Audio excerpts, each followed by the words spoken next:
নমস্কার বন্ধুরা, সবাইকে আবার একবার স্বাগতম জানাই আমাদের ইউটিউব চ্যানেলে। তো আজকে আমরা যে ক্লাস করব দেখতে পাচ্ছেন বাংলা ব্যাকরণের প্রতিশব্দ নিয়ে আমরা আজকে আলোচনা করব। কারণ এই প্রতিশব্দ থেকে কিন্তু আমাদের পরীক্ষায় প্রশ্ন আসে, আমরা জানি ভাই। তো প্রতিশব্দের আরেকটা নাম হচ্ছে কি স্যার? প্রতিশব্দের আরেকটা নাম হচ্ছে সমার্থক শব্দ। প্রতিশব্দের আরেকটা নাম কি স্যার? প্রতিশব্দের আরেকটা নাম হচ্ছে সমার্থক শব্দ।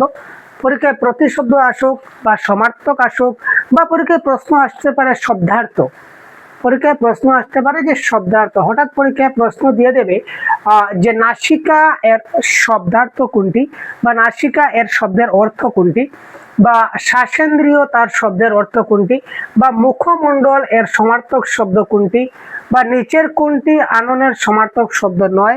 এই ধরনের বিভিন্ন ধরনের প্রশ্ন পরীক্ষায় আসতে পারে।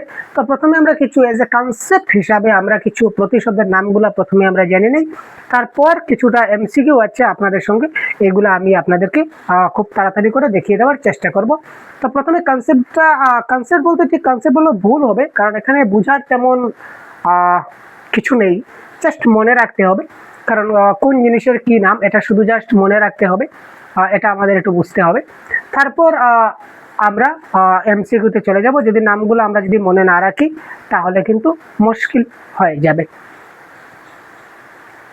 তো এবারে আমরা যদি যাই স্যার, এবারে আমরা দেখুন প্রথমে কিছু মানব দেহের আমাদের যে অঙ্গ প্রত্যঙ্গগুলো রয়েছে, এই মানব দেহের অঙ্গ প্রত্যঙ্গগুলোর কিছু যে সমার্থক শব্দ বা প্রতিশব্দ যাই বলুন আপনারা, এগুলো আমরা একটু জানার চেষ্টা করি। প্রথমে যেমন দেহ, আমাদের এই যে দেহ যেটা আছে ভাই, সম্পূর্ণ দেহ, এই দেহকে বিভিন্ন নামে জানা যায়। তো দেহকে কি কি নামে জানা যায় স্যার? এক ঝলক দিখলা যা, এক ঝলক আমরা দেখে নিই। যেমন শরীর, অঙ্গ, তনু, বপু, কলেবর, এই সকল নামে আমাদের দেহকে আমরা জানতে পারি। পরীক্ষায় প্রশ্ন আসতে পারে স্যার কলেবর শব্দের সমার্থক শব্দ কোনটি? তাহলে এখানে বপু হতে পারে, তনু হতে পারে, অঙ্গ হতে পারে, শরীরও হতে পারে, আবার দেহ হতে পারে, যে কোনো একটা হতে পারে। অপশনে যে কোনো একটা থেকে যে কোনো যেটা থাকবে এটা আপনার কারেক্ট আনসার হয়ে যাবে, এটা আপনি মাথায় রাখবেন। তারপর যেমন চুল, চুলের কয়েকটি নাম বা চুলের কয়েকটি সমার্থক শব্দ যদি বলি, যেমন এই যে চুল ভাই, চুল আছে ভাই, এটাকে বলা হয় যেমন কেশ, অলক, কুন্তল, চিকুর, কচ। কিছু কিছু নাম আছে যেগুলো আমরা জানি না, এগুলো জানতে হবে। যেমন কুন্তল, চিকুর, কচ, এগুলো সাধারণত আপনারা জানেন না, কিন্তু এগুলো আমাদেরকে জানতে হবে। তারপর যেমন ধরুন চোখ, আমরা যে চোখ আছে ভাই দেখি যে চোখ দিয়ে, ঠিক আছে ভাই, দুটা চোখ আছে, তাই না? ভগবান দুটা চোখ দিয়েছেন আমাদের দেখার জন্য। তো চোখের আরো অনেকগুলো নাম আছে। কি কি নাম আছে স্যার একবার এক ঝলক যদি আমরা দেখি, যেমন চক্ষু, অক্ষি, আখি, নয়ন, নেত্র, লোচন, এইগুলা হচ্ছে চোখের আমাদের কিছু প্রতিশব্দ বা সমার্থক শব্দ। তারপর আমরা যদি পা যদি দেখি, পা, এই যে আমাদের পা আছে স্যার, পা যদি দেখি, তো সেই পায়ের প্রতিশব্দগুলা কি কি যদি আমরা দেখি, পাদ, পদ, চরণ বা ঠ্যাং বলে আমরা বলতে পারি, বা অধ, মাঙ্গ, এগুলাকে বলা হয় কি স্যার? এগুলোকে বলা হয় পা। তারপর যেমন ধরুন মাথা, মাথায়ের সমার্থক শব্দ বা প্রতিশব্দ কোনটি স্যার? যেমন ধরুন মাথা, এই যে স্যার মাথা আছে আমাদের, তো মাথার প্রতিশব্দ আমাদের হয়ে যাবে যেমন মস্তক, শির, মুন্ড বা শীর্ষ, এগুলো হয়ে যাবে আমাদের মাথার এক একটা সমার্থক শব্দ বা প্রতিশব্দ। তারপর যেমন ধরুন নাক, নাকের প্রতিশব্দ কোনগুলো স্যার? নাসিকা, নাসা, শ্বাসেন্দ্রিয়, ঘ্রাণেন্দ্রিয়, এগুলা হচ্ছে আমাদের নাকের এক একটা প্রতিশব্দ। তারপর মুখের প্রতিশব্দ কোন কোনগুলা হতে পারে স্যার? বদন, আনন, আইস্য, মুখমণ্ডল, তুণ্ড। আজকের এই ক্লাসটা দেখার পর আপনার পরীক্ষায় যে কোনো প্রতিশব্দ আসুক আপনি পারতে বাধ্য, যদি এই ক্লাসটা মনে রাখেন। কারণ এখানে আমরা সাজিয়েছি অনেকগুলো শব্দ আছে, প্রত্যেকটা শব্দ আমরা এক এক স্লাইডে আমরা দেখবো, সুতরাং ক্লাসটা একটু দীর্ঘ হবে, তাই মনোযোগ দিয়ে দেখতে থাকবেন। কপাল, কপাল বলতে আমরা কি বলতে পারি স্যার? প্রতিশব্দ মানে ললাট হতে পারে, দুঃখিত, অদৃশ্য হতে পারে, অদৃষ্ট, নট ফর অদৃশ্য, অদৃশ্য মানে যেটাকে দেখা যায় না, এটা হচ্ছে অদৃষ্ট। তারপর মাথার খুলি বা ভাগ্য, এটাকে আমরা বলতে পারি স্যার কপাল, দুঃখিত। তারপর হচ্ছে কান,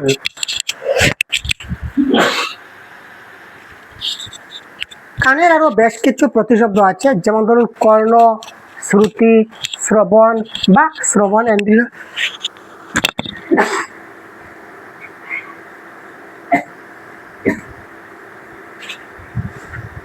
বা শ্রবণ ইন্দ্রিয়, এগুলো আমাদের হয়ে যাবে কি স্যার?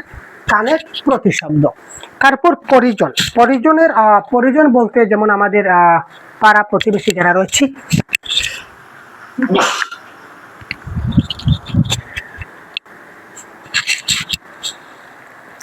শারীরিক সমস্যা ভাই, প্রবলেম করছে, শরীরের সমস্যা ভাই।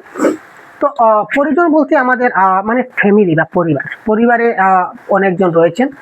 আচ্ছা, এখানে দাঁত রয়েছে ভাই, তো দাঁতটা আগে দেখে নিই। দত্ত, রদন, দর্শন, দংষ্ট্র এবং রদ, এইগুলো হচ্ছে দাঁতের প্রতিশব্দ। আমরা দেখলাম আমাদের যে শরীরের অঙ্গ প্রত্যঙ্গগুলো, আমরা প্রতিশব্দগুলো দেখলাম। এবার দেখি আমরা পরিজন, পরিজন, যেমন বাবা, আমাদের প্রত্যেকের বাবা আছে, তাই না ভাই? অনেকের নাই, চলে গেছেন, দুঃখিত তাদের জন্য। যেমন বাবাকে অনেক নামে জানা যায়, যেমন পিতা, জনক, বাপ, তাত, আব্বা, জন্মদাতা, এগুলাকে বলা হয় বাবা। তারপর যেমন বোন বলতে আমরা কি বুঝি? ভগ্নী, ভগিনী, সহোদরা, সহজা, সজ্জা, শশা। তারপর হচ্ছে জেঠা এর কি হবে স্যার? জেঠা বলতে আমরা যদি বলি তুই ইধার চলা যাবাই, জেঠা বলতে যদি বলি আমরা জেঠাইয়ের প্রতিশব্দ কি হবে? জেঠামশাই, জেঠা। তারপর জ্যেষ্ঠ তাতো, পিতৃব্য, ঠিক আছে। আবার ভাইপো, যদি আমরা ভাইপো বলি তাহলে তার প্রতিশব্দ কি হবে? ভাতৃজ, ভ্রাতৃষ্পুত্র, তারপর ভ্রাতুষ্পুত্র, ভাতৃ এবং ভ্রাতু দুটোই হতে পারে। তারপর ভাইয়ের প্রতিশব্দ কি হতে পারে স্যার? ভাইয়ের প্রতিশব্দ হতে পারে ভ্রাতা, সহোদর, সহজ এবং সদর। জেঠিমা যদি বলি তাহলে হবে জ্যাঠাইমা, জেঠি, জেঠাই বা বড় মা অনেক সময় বলা যায়। যদি আমরা কাকা বলি স্যার, যে কাকার প্রতিশব্দ কি হতে পারে? খুড়ো, খুড়া, খুল্লতাত, চাচা বা পিতৃব্য, এইগুলা হচ্ছে আমাদের কাকায়ের প্রতিশব্দ। তারপর পিতামহ বলতে আমরা কাকে বুঝি? ঠাকুর দাদাকে বুঝি, ঠাকুরদা বা দাদা মশাই, দাদু বা দাদা, এগুলাকে আমরা পিতামহর আমরা এই সকল নামে আমরা জানতে পারি। চলো পরবর্তী প্রশ্নে আমরা যাই স্যার। প্রশ্ন বললে দুঃখিত হবে। আচ্ছা, এবার হচ্ছে মানুষ, প্রাণী এবং বিবিধ। যেমন মানুষ, আমরা যে মানুষ আছি আমাদেরও কিন্তু অনেক নাম আছে। আপনারা কি জানেন আমাদের কি নাম আছে? আমাদের কি নামে জানা যায়? আপনাদের জানা আছে? যেমন ধরুন মনুষ্য, নর, লোক, জন, মানব, ব্যক্তি, এগুলো হচ্ছে মানুষের এক একটা কি স্যার? মানুষের এক একটা প্রতিশব্দ। তারপর যদি দেখি পাখি, যদি আমরা দেখি কি দেখি স্যার? আমরা যদি দেখি পাখির আরো অনেকগুলা প্রতিশব্দ আছে বা পাখির আরো অনেকগুলা নাম আছে। যেমন ধরুন পক্ষী, বিহগ, খেচড়, বিহঙ্গ, বিহঙ্গন, খগ। এই পাখিতে কিন্তু পরীক্ষা প্রশ্ন আসে, কিন্তু প্রিভিয়াস ইয়ার কোয়েশ্চন দেখলে আপনারা বুঝতে পারবেন ক্লিয়ারলি। তারপর ষাঁড়েরও কিন্তু অনেকগুলা প্রতিশব্দ আছে যদি আমরা দেখি। যেমন দেখুন ষণ্ড, বৃষ, বৃষভ, বলদ বা বলির বর্দ, এইগুলাকে বলা হয় ষাঁড়ের প্রতিশব্দ। সর্পের কিন্তু অনেকগুলা প্রতিশব্দ আছে, আমরা এক এক করে বলবো। যেমন সাপ, নাগ, ফণি, ভুজঙ্গ, বিষধর, ঐহি, এগুলো হচ্ছে সর্পের এক একটা প্রতিশব্দ। তারপর রয়েছে স্যার কুকুরের প্রতিশব্দ কি? কুকুর, আমরা কুকুর বলতে পারি, বা সারমেয়, সা বা কুত্তা হিসাবে যাকে আমরা জানি। তারপর হচ্ছে হাতি থেকেও পরীক্ষা প্রশ্ন আসে, কুকুর জেনারেল পরীক্ষা দেখি না। হাতি, ঘোড়া, এগুলা খুব ইম্পর্টেন্ট, এগুলা থেকে পরীক্ষা প্রশ্ন আসে। হাতি, ঘোড়া, পাখি, সর্প, এগুলা থেকে পরীক্ষায় কিন্তু প্রশ্ন আসে। সর্প, পাখি, হাতি, ঘোড়া, এগুলাতে কিন্তু পরীক্ষা প্রিভিয়াস ইয়ার কোয়েশ্চনে প্রশ্ন আসে। হাতি বলতে আমরা বুঝতে পারি যেমন হস্তি, করি, গজ, দন্তি, মাতঙ্গ, কুঞ্জর, করেনু, তারপর হচ্ছে বারণ, দ্বীপ বা দ্বিরথ, এগুলা হচ্ছে হাতির এক একটা প্রতিশব্দ। মনে রাখা একটু কষ্ট হবে, কিন্তু মনে রাখতে হবে ভাই, কিছু করার নেই। তারপর দেখুন ভেড়ার প্রতিশব্দ যদি দেখি তাহলে কি হবে স্যার? মেড়া, মেষ, গাড়ল বা গাড়র, এগুলো আমরা বলতে পারি। তারপর ঘোড়া এর প্রতিশব্দ যদি দেখি, খুব ইম্পর্টেন্ট, ঘোড়া ইজ ভেরি ইম্পর্টেন্ট। অশ্ব, হয়, বাজি, ঘুতক, তুরঙ্গ বা তুরঙ্গম হতে পারে এই ক্ষেত্রে আমাদের কারেক্ট আনসার, ঠিক আছে? যে কোনো একটা যদি হয় তাহলে এইগুলো হবে ঘোড়ার প্রতিশব্দ। তারপর গাই গরুকে আমরা কি বলে জানি স্যার? আমরা জানতে পারি ধেনু, গাই বা গাভী, বা অনেকে গধেনু বলে বা গধনও বলা হয়। যেমন মাছটাও দেখুন, মাছের কি প্রতিশব্দ? মৎস্য, মিন, মছলি, কণ্টকি, এটা কণ্টকি একবার এসেছিল, সলকি, বাছুর, বাছুরকে আমরা কি কি নামে জানতে পারি? গবৎস, শাবক, দগ্ধা, আর একটা হচ্ছে নই। এইগুলো হচ্ছে বাছুরের প্রতিশব্দ। একবার দেখে রাখুন আরেকবার ক্লাসটাকে।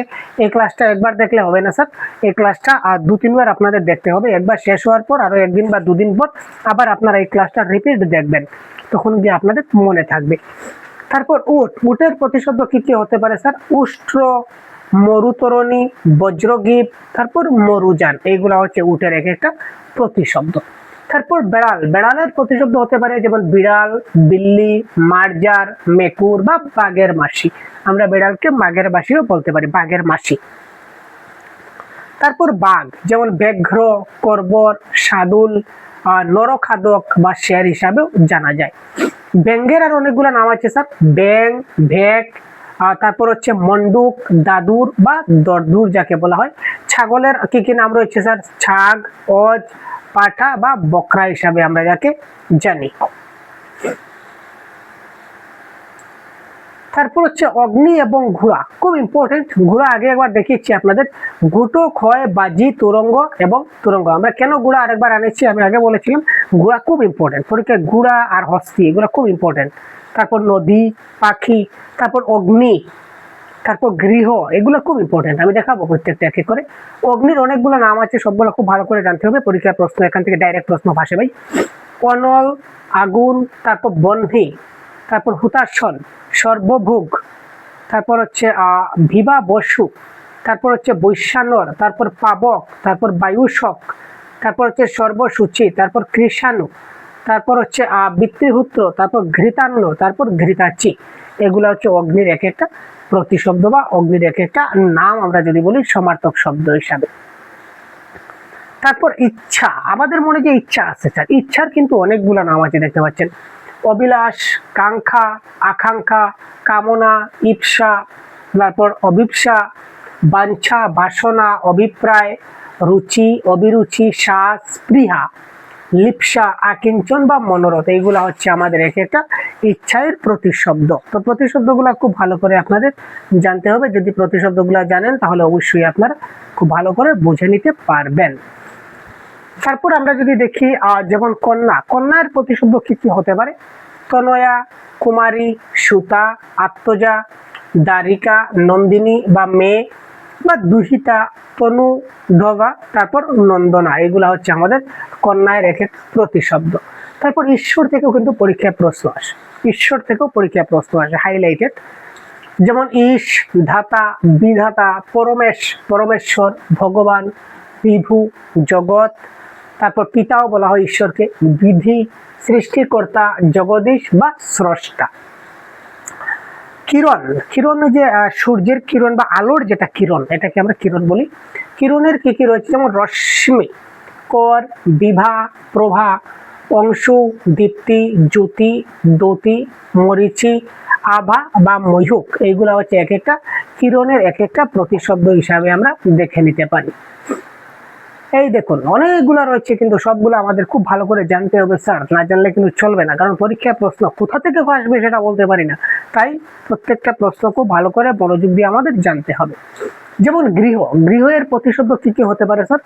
আলয়, বাস, আবাস, নিবাস, ভবন, নিকেতন, ঘর, গেহ, আগার, মন্দির, নিলয়, সদন, ধাম, বাটি, বাড়ি এবং কুটির। এগুলো হচ্ছে গৃহের প্রতিশব্দ।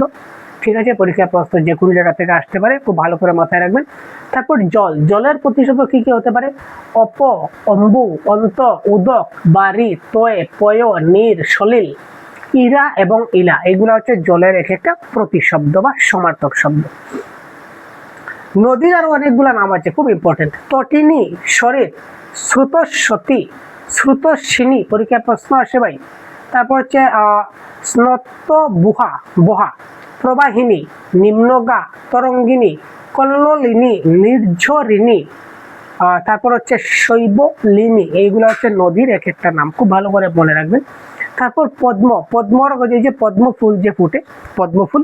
তো এই পদ্ম ফুলের অনেকগুলো নাম আছে। যেমন আমরা কি জানি, পদ্ম মানে কমল আমরা জানি সাধারণত, আর কিন্তু আমরা প্রায় অনেকেই জানি না, কিন্তু আজকের ক্লাসে অনেকগুলো জেনে যাবো স্যার আমরা। উৎপল, শতদল, তারপর হচ্ছে পুণ্ডরিক, পুন্ডরিক যাকে বলা হয়, মদিনার নয় ডয় তাই রফলা, এটা খেয়াল করবেন, স্পেলিংটা দেখবেন, যেটাকে শ্বেত বা সাদাও বলা হয়। তারপর হচ্ছে পুন্নাগ, মানে শ্বেত বা সাদা, পঙ্কজ, সরজ, তারপর হচ্ছে তাম্রস, সরসিজ, তারপর হচ্ছে অব্জ, অরবিন্দ, কুবলয়, ইন্দ্রিবর, কুকনদ। এটা একবার প্রশ্ন এসেছিল যে কুকনদ, কুকনদের সমার্থক শব্দ কি, একবার আমরা পরীক্ষায় প্রশ্ন দেখতে পেয়েছিলাম, তো অপশনে কিন্তু পদ্ম ছিল, এটা মাথায় রাখবেন। তারপর হচ্ছে নলিন বা নলিনী, রাজীব, কঞ্জ, নীরজ বা অম্বুজ, এগুলো হচ্ছে পদ্ম এর একটা সমার্থক শব্দ। এবার চট করে আমরা দেখে নেব স্যার চন্দ্রের কি কি সমার্থক শব্দ রয়েছে, যেমন চাঁদ, চন্দ্রমা, শশাঙ্ক, মৃগাঙ্ক, শশধর, সুধাকর, শীতাংশু। শীতাংশু বানান দুই রকমের আছে, দু প্রকারের কিন্তু কারেক্ট। শশী, হিমকর, নিশাকর, সোম, সুধাংশু, হিমাংশু, ইন্দু, বিধু, কুমুদ বন্ধু, তারপর বিরোচন, তারপর অম্বুজ, এই সবগুলো হচ্ছে চন্দ্রের এক একটা প্রতিশব্দ। তরঙ্গ, তরঙ্গ মানে ঢেউ, আমরা তরঙ্গ মানে ঢেউ জানি, কিন্তু আরো অনেকগুলো আমরা জানি না, এগুলো আমরা আজকের ক্লাসে জানবো।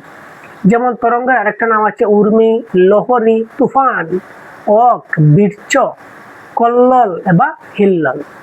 আকাশ, আকাশ থেকেও কিন্তু পরীক্ষায় প্রশ্ন আসে, আকাশ। অম্বর, গগন, বিমান, নভ, নভমণ্ডল, নভস্থল, বম, অন্তরিক্ষ, অভ্র, শূন্য, দুলুক এবং খ, এইগুলো হচ্ছে আকাশের এক একটা সমার্থক শব্দ বা প্রতিশব্দ। তারপর পুত্র, পুত্রের কি কি নাম রয়েছে স্যার, আজকে আমি খুব ইম্পর্টেন্ট যেগুলো পয়েন্ট বা যেগুলো থেকে পরীক্ষায় প্রশ্ন আসার চান্স অনেক বেশি, এইগুলাই আমি আজকে ডিসকাস করছি। পুত্রের অনেকগুলা সমার্থক শব্দ আছে, যেমন তনয়, কুমার, আত্মজ, কুঁয়র, সুত, নন্দন, ছেলে, দ্বারক বা তনুত ভব, এটা আমরা বলতে পারি। তারপর হচ্ছে পৃথিবী, পৃথিবী মানে কি স্যার, পৃথিবী মানে হচ্ছে দেখুন ধরা, ধরিণী, বসুধা, বসুন্ধরা, পৃথ্বী, ভূ, ভূমি, ভুল্লুক, খনি, বসুমতী, ধাত্রী, ইলা, ধরিত্রী, মেদিনী, মহি, অবনী, ক্ষিতি, ভুবন, জগৎ, সর্বংসহা, তারপর বিশ্বম্বরা, এগুলো হচ্ছে পৃথিবীর এক একটা সমার্থক শব্দ। তো এই ক্লাসটা শেষ হওয়ার পর আমরা সহজ গুরু অ্যাপে আমরা এই পিডিএফটা, সম্পূর্ণ পিডিএফটা আপলোড করে দেব। আপনারা চাইলে সহজ গুরু অ্যাপটা ডাউনলোড করে আমাদের কোর্স থেকে আপনারা শুধু এই পিডিএফ নয়, অনেকগুলো পিডিএফ আছে এই ধরনের, আপনারা সবগুলো ডাউনলোড করে নিতে পারেন এবং অর্থাৎ পড়তে পারেন, ডাউনলোড বললে ভুল হবে, আপনারা প্রত্যেকটা পিডিএফ পড়তে পারবেন। তারপর দেখো সূর্য, সূর্যের প্রতিশব্দ কি স্যার, সূর্যের অনেকগুলা প্রতিশব্দ আছে, যেমন অরুণ, রবি, অর্ক, আদিত্য, তপন, জনু, ভাস্কর, মিহির, মার্তণ্ড, সবিতা, দিনমণি, দিনকর, দীননাথ, প্রভাকর, দীনেশ, অংশুমালী, দিবাকর, অমিতাভ, তারপর বিবস্বান, বিভা বসু, তারপর ধানতারি, তারপর হচ্ছে পুষা, তারপর অর্জমা, তমোহর, তমনাশ, কমলেশ, কমলপতি, এই সবগুলা হচ্ছে আমাদের কিসের, আমাদের সূর্যের এক একটা নাম, খুব ইম্পর্টেন্ট যেগুলা। বিদ্যুৎ, বিদ্যুৎ মানে কি স্যার, এই যে কারেন্ট, কারেন্টের নাম বিদ্যুৎ, কিন্তু তার সমার্থক শব্দ কি কি আছে আমরা দেখি। চপলা, বিজলি, দামিনী, সৌদামিনী, চঞ্চলা, তড়িৎ, ক্ষণপ্রভা, পরীক্ষা প্রশ্ন এসেছিল, ক্ষণদ্যুতি বা শম্পা। মাকড়সা, মাকড়সা নাম শুনেছি স্যার, ইয়েস স্যার, মাকড়সার নাম শুনেছি। উর্ণনাভ, তারপর মকরট, মরকট যাকে বলতে পারি আমরা, তারপর জালিদ বা লুতা। মাতা, মাতা বলতে এখানে দেখুন এটা আমাদের পরিবার থেকে এসেছে। মা, জননী, প্রসূতি, অম্বা, গর্ভধারিণী, জনয়িত্রী, প্রসবিনী, প্রসূ, প্রসবিত্রী, তারপর জনিকা, খুব ইম্পর্টেন্ট কিন্তু স্লাইড। তারপর দেখুন সমুদ্রর কয়েকটা নাম আছে আমরা দেখে নিই। সাগর, পাথার, পারাপার, বারিধি, সিন্ধু, পর্ণব, রত্নাকর, জলধি, পয়ধি, দীপি, নীলাম্বু, বারিশ, বারিন্দ্র এবং বারিনিধি, এগুলো হচ্ছে সমুদ্রের এক একটা প্রতিশব্দ। কোথায় কখন কোন জায়গা থেকে পরীক্ষা প্রশ্ন আসবে এটা আমরা বলতে পারি না। এবার দেখি স্যার মহেশ্বর, মহেশ্বর থেকেও কিন্তু অনেকগুলা প্রশ্ন আছে, খুব ইম্পর্টেন্ট আছে আমাদের জন্য হাইলাইটেড। যেমন দেখুন মহেশ্বরের প্রতিশব্দ কি কি হতে পারে স্যার, শিব, শম্ভু, মহাদেব, শঙ্কর, ঈশান, কীর্তিবাস, স্থানু, নকুল, ভোলানাথ, ধৈর্যটি, ব্যোমকেশ, গঙ্গাধর, ত্রিলোচন, বিরূপাক্ষ, পশুপতি, গিরিশ, চন্দ্রশেখর, তারপর ত্রম্বক, ত্রিপুরারি, মৃত্যুঞ্জয়, রুদ্র, হর, নীলকণ্ঠ, শুলি, শশীশেখর, ফণিভূষণ ইত্যাদি অনেকগুলা নাম আছে আপনারা দেখবেন। সর্পটা খুব ইম্পর্টেন্ট, সর্পটা খুব ইম্পর্টেন্ট আমরা দেখি স্যার। সাপ, তারপর হচ্ছে কি স্যার এটা, ভুজগ, ভুজঙ্গ, ভুজঙ্গম, পন্নগ, ঐহি, ঔরগ, আশিবিষ, ফণি, নাগ, কাকদর এবং দ্বিজ, এইগুলা হচ্ছে আমাদের কি স্যার, আমাদের সর্পের এক একটা প্রতিশব্দ। তারপর পর্বতের সমার্থক শব্দ বা প্রতিশব্দ কি কি আছে যদি বলা হয়, তারপর দেখি গিরি, পাহাড়, অদ্রি। পরীক্ষায় একবার প্রশ্ন এসেছিল যে নিচের কোনটি পর্বতের সমার্থক শব্দ নয়, একবার প্রশ্ন রেখেছিলাম। তো গিরি, পাহাড়, অদ্রি, অচল, শৈল, ভূধর বা হিমানীল। ফুলের কি কি রয়েছে স্যার, পুষ্প, কুসুম, প্রসূন এবং সুমন। বায়ু, বায়ু মানে কি স্যার, বায়ু মানে হচ্ছে বাতাস, যেমন অনিল, সমীর, সমীরণ, মরুত, মারুত, বাত, পবন, বায়, গন্ধবহ, বাতাস, অগ্নিশক, প্রভঞ্চন এবং নবস্বান, এগুলো হচ্ছে বায়ু এর এক একটা প্রতিশব্দ। তারপর যদি দেখি স্যার যেমন মেঘ, মেঘের কি কি প্রতিশব্দ হতে পারে স্যার, মেঘ তো আমরা জানি বা চিনি সবাই, তো মেঘের কি কি প্রতিশব্দ হতে পারে, জলদ, জলধর, জলধারী, বারিদ, জিমুত, অভ্র, অম্বুদ, তারপর হচ্ছে পর্জন্য, নিরদ, ঘন, জলমুখ, পয়ধর, কাদম্বিনী, বারিধর, এগুলো সবগুলো হচ্ছে মেঘের এক একটা প্রতিশব্দ। তারপর হচ্ছে রাত্রি, রাত্রিটা কি হবে স্যার, রাতি, রজনী, যামিনী, নিশা, শর্বরী, বিভাবরী, নিশীথিনী, তারপর হচ্ছে ত্রিজামা, ক্ষণদা, নিশীথ এবং তমস্বিনী, এইগুলা হচ্ছে এক একটা প্রতিশব্দ।